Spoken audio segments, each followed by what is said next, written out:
পেছনের যে ভবনটি রয়েছে এটি সেই তাজরিন ফ্যাশন যে গার্মেন্টস সেটি। আজ থেকে ১৩ বছর আগে ২০১২ সালের আজকের যে দিনটি ২৪শে নভেম্বর, এই দিনটিতেই কিন্তু এই যে ভবনটি সুউচ্চ ভবন তাজরিন ফ্যাশন, এই তাজরিন ফ্যাশনে কিন্তু ভয়াবহ একটি অগ্নিকাণ্ডের ঘটনা ঘটে। আজকে দীর্ঘ ১৩ বছর কিন্তু পার হয়ে গিয়েছে, এই তাজরিন ফ্যাশনে কিন্তু পুড়ে মারা যায় ১১৪ জন শ্রমিক এবং আহত হয় অসংখ্য শ্রমিক, যাদের যে বিচারের যে দীর্ঘসূত্রিতা সেটি কিন্তু এখনো কাটেনি। এইখানকার আমার পেছনে দেখতে পাচ্ছেন যে এই গার্মেন্টস এর যারা কর্মরত, যারা শ্রমিক যারা ছিলেন, তারা কিন্তু আজকেও এখানে যে তাদের যে শোক সেটি পালন করার জন্য কিন্তু এখানে অবস্থান করছেন। এবং এখানে আমরা দেখতে পাচ্ছি অসংখ্য শ্রমিক তাদের যেই সন্তান রয়েছে সেই সন্তান সহ কিন্তু এখানে অবস্থান করছেন। এবং যদি আপনাদেরকে একটু জানিয়ে রাখি যে ২০১২ সালে এই যে অগ্নিকাণ্ড, সেই অগ্নিকাণ্ড বলা হয় যে দেশের ইতিহাসে অন্যতম একটি মানে ভয়াবহ ট্র্যাজেডি হিসেবে বিবেচিত হয়েছে। এবং সেই ঘটনায় কিন্তু একটি মামলা দায়ের হয়। সেই মামলায় মোট ১৩ জন আসামিকে আসামি করা হয় ১৩ জনকে। তাদের মধ্যে এই যে তাজরিন ফ্যাশন, সেই তাজরিন ফ্যাশনের যিনি মালিক ছিলেন দেলোয়ার, তাকে কিন্তু আসামি করা হয়। এছাড়া এই যে কারখানার অন্যান্য দায়িত্বশীল যারা ছিল তাদেরকেও মামলায় আসামি করা হয়। কিন্তু দীর্ঘ ১৩টি বছর পার হয়ে গেলেও কিন্তু এই যে মামলা, সেই মামলার কিন্তু আজ পর্যন্ত কোনো রায় হয়নি। এবং এখানকার যারা রয়েছে, যারা আসামি যারা রয়েছে, তারা প্রত্যেকেই কিন্তু পলাতক রয়েছে। এবং এই যে মালিক যিনি দেলোয়ার, সে কিন্তু আমরা যেমনটি জানি, সে কিন্তু গত সরকারের আমলে ঢাকা মহানগর উত্তর যে মৎস্যজীবী লীগ ছিল, আওয়ামী লীগের একটি অন্যতম অঙ্গ সংগঠন, সেই মৎস্যজীবী লীগের কিন্তু সে সভাপতির দায়িত্ব পালন করে। এবং এইটি এই যে তার রাজনৈতিক যে পরিচয়, সেই পরিচয় ব্যবহার করে সে এই যে একটি ভয়াবহ যে দুর্ঘটনা, সেই দুর্ঘটনার মামলার অন্যতম প্রধান আসামি হওয়া সত্ত্বেও সে কিন্তু প্রকাশ্যেই ঘুরে বেরিয়েছে গত ১৩টি বছর। কিন্তু বিগত যে ২০২৪ সালে ৫ই আগস্ট বিগত আওয়ামী লীগ সরকারের পতনের পর থেকে কিন্তু সে পলাতক, তাকে কিন্তু আর প্রকাশ্যে দেখা যাচ্ছে না। তো এই মুহূর্তে আমরা এখানে অবস্থান যারা করছেন, এই যে শ্রমিক যারা রয়েছে তাজরিনে, তাদের সাথে একটু কথা বলার চেষ্টা করব। আপা, আপনারা এখানে কেন এসেছেন? আপনার আজকের দিনটা কিভাবে স্মরণ করছেন?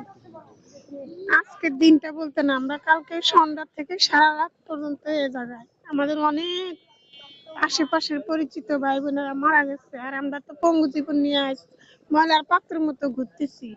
আপনারা দেখছেন করোনাকালীন ২০ সালে আমরা প্রেস ক্লাবে ছিলাম, আমাদেরকে স্বৈরাচারী সরকার রাতের অন্ধকারে কিভাবে পুলিশ দিয়ে মারধর করে আমাদেরকে উঠাই দিয়েছিল, ওখানেও আমাদের আহত করছে। তারপরে গত এই স্বৈরাচারী যাওয়ার পরে আসিফ মাহমুদ সজীব ভুঁইয়া আমাদেরকে সচিবালয় ডাইকে নিয়ে একটা আশ্বাস দিছিল, দেওয়ার পরেও সেই জায়গাটা আবার ১ বছর শেষ হয়ে গেল, আমরা কোনো আশ্বাসের সত্য কোনো বাস্তবায়ন পাই না। আপনারা কি চাচ্ছেন?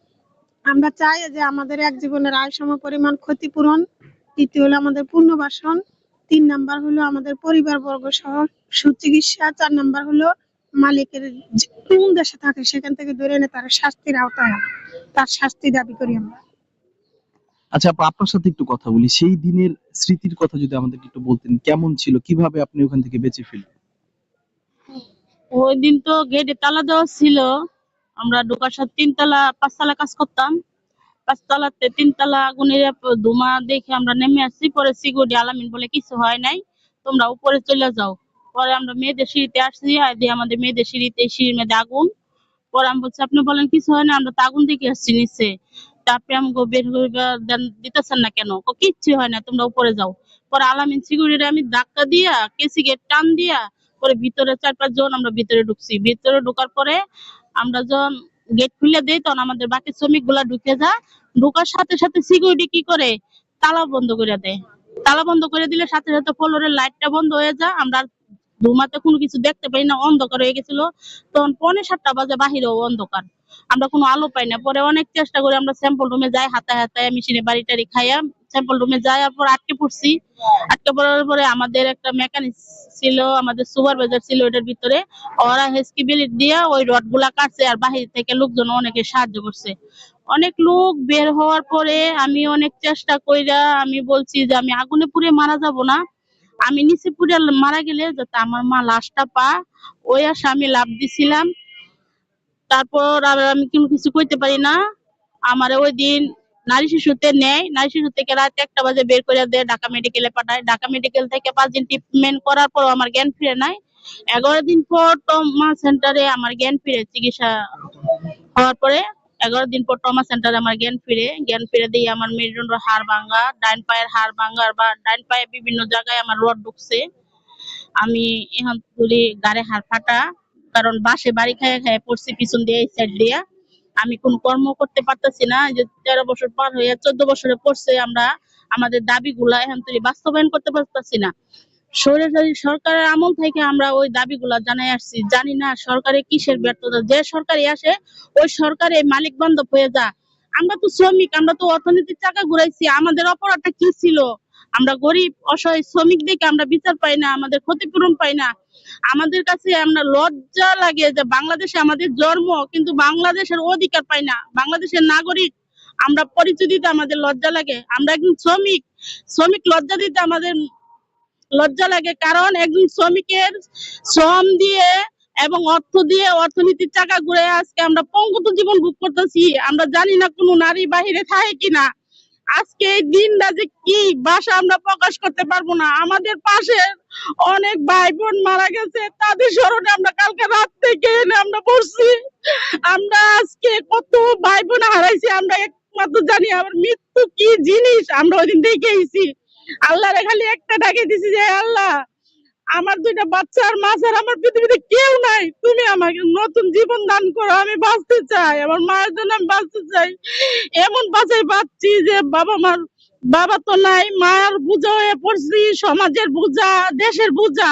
কিন্তু আমাদের তো এটা ভিক্ষা চাচ্ছি না, আমি আমার অধিকার চাচ্ছি। আমাদের শ্রমিক ভাই বোনরা অধিকার চাচ্ছে। আমাদের দিয়ে যদি বাংলাদেশে উন্নত হয়, তাইলে আমাদের ভাগ্যের উন্নত কই? আমরা এটা চাই যে আমাদের ডাক্তার ইন্নুস স্যারের কাছে আকুল আবেদন, যে সরকার স্বৈরাচারী সরকার আমাদেরকে এমন আশ্বাস দিয়ে আজকে এত বছর ঘুরাইছে, আপনি এই জিনিসটা নির্বাচনের আগে আপনি আমাদের সমাধান দিবেন। এবং যদি আমরা ক্ষতিপূরণ না পাই, আপনারা দেখতে পারবেন আমরা গায়ে কেরোসিন ঢাইলে এই তাজরিন ভবনে এই মানুষগুলো মারা যাবে, এবং এই রাষ্ট্র, এই সরকার, মালিক যারা এটার সাথে জড়িত সবাই দায়ী থাকবে আমাদের মৃত্যুর জন্য। আমরা এমন জীবন চাই না, নাইলে আমাদের ক্ষতিপূরণ এবং আমাদের বাঁচার মতো বাঁচতে দিতে হবে। আমরা যে একজন মানুষ এই হিসাবে যাতে আমরা সম্মান পাই, এতটুকু আমাদের সরকারের কাছে আকুল আবেদন। আবারও বলতেছি, ইন্নুস স্যার, আপনি গরিব মানুষের জন্য অনেক কিছু করছেন, আপনি একজন সম্মানীয় ব্যক্তি, আপনার কাছে আমাদের অনেক আশা ছিল। সরকার পতন হওয়ার পরে আসিফ মাহমুদ, সজীব ভুইয়া কমিটি গঠন করছে, আমাদেরকে আশ্বাস দিয়েছে, কমিটির প্রতিনিধি ছিলাম আমি। আপনারা 4 মাস কমিটির কাজ করার পরও, আপনারা সই দেওয়ার পরও আমাদেরকে বাস্তবায়ন করেন নাই। সুলতান স্যার, আপনিও বলতে চাই, আপনি আমাদেরকে অনেক আশা দিয়েছেন, এখন আপনার ফোন দিলেও পাই না, আপনি আমাদের ফোনের মেসেজ দিলেও আপনি আমাদেরকে মেসেজের উত্তর দেন নাই। স্যার, আপনি আমাদেরকে আশা দিয়েছেন যে আপনি তোমাদের জন্য কিছু করতে চাই। স্যার, আজকে আপনি আমাদের পাশে নাই। আপনার আমরা চাই আপনি আমাদের এটা সমাধান করেন। আপনি একজন সরকারের লোক স্যার, আকুল আবেদন করতেছি, দেন আপনার ছেলে মেয়েরা কি করতেছে, আপনি তো বলছেন আপনার সন্তান, তাহলে আজকে আপনি কই?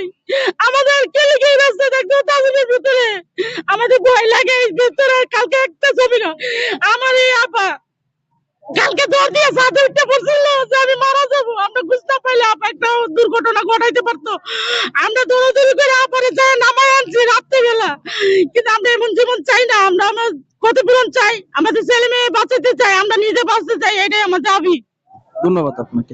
জি, যেমনটি শুনছিলেন এখানকার কিন্তু তাজরিন ফ্যাশনের সেই তৎকালীন যারা শ্রমিক ছিল তাদের কিন্তু আর্তনাদ আমরা শুনছিলাম। তারা কিন্তু দীর্ঘ এই 13টি বছর যাবত প্রতি বছরই কিন্তু এই যে সময়টা, এই যে আজকের 24শে নভেম্বর এই দিনটিতে কিন্তু এখানে তারা অবস্থান নেন এবং তাদের যে তাদের সাথে যারা সহকর্মী যারা সেই দুর্ঘটনায় মারা গেছে তাদের কিন্তু শ্রদ্ধা জানায়। এখানে আমরা দেখতে পাচ্ছি বিভিন্ন সংগঠনের পক্ষ থেকে কিন্তু পুষ্পস্তবক অর্পণের মাধ্যমে এই যে যারা মারা গিয়েছিলেন তাদেরকে কিন্তু স্মরণ করা হচ্ছে। তো এই মুহূর্তে আমাদের সাথে একজন রয়েছেন, তিনি এই মুহূর্তে কিছুক্ষণ আগে এখানে পুষ্পস্তবক অর্পণ করেছেন। একজন গার্মেন্টস শ্রমিক নিয়ে কাজ করা একজন নেতা, তার সাথে আমরা একটু কথা বলার চেষ্টা করব।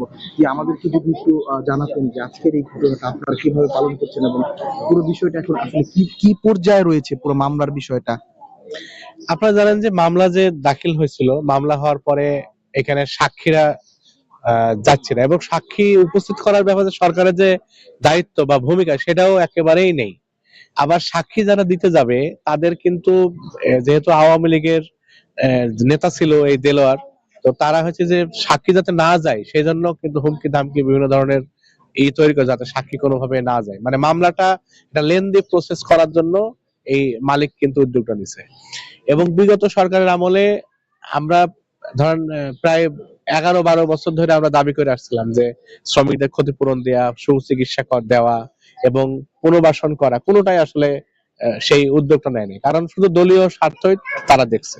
পাশাপাশি হচ্ছে যে এই যে দেলোয়ার, সে তাকে শাস্তির আওতায় নিয়ে আসার কথা না নিয়ে এসে আমরা দেখলাম যে বিগত সরকার তাকে আরো বরঞ্চ পুরস্কৃত করা হলো, যে তাকে আরো পদবি দেওয়া হলো।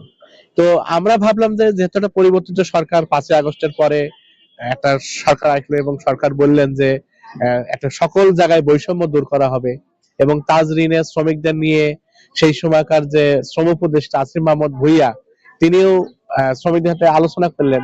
কিন্তু আমরা দেখলাম যে প্রায় 2 বছর হয়ে গেল,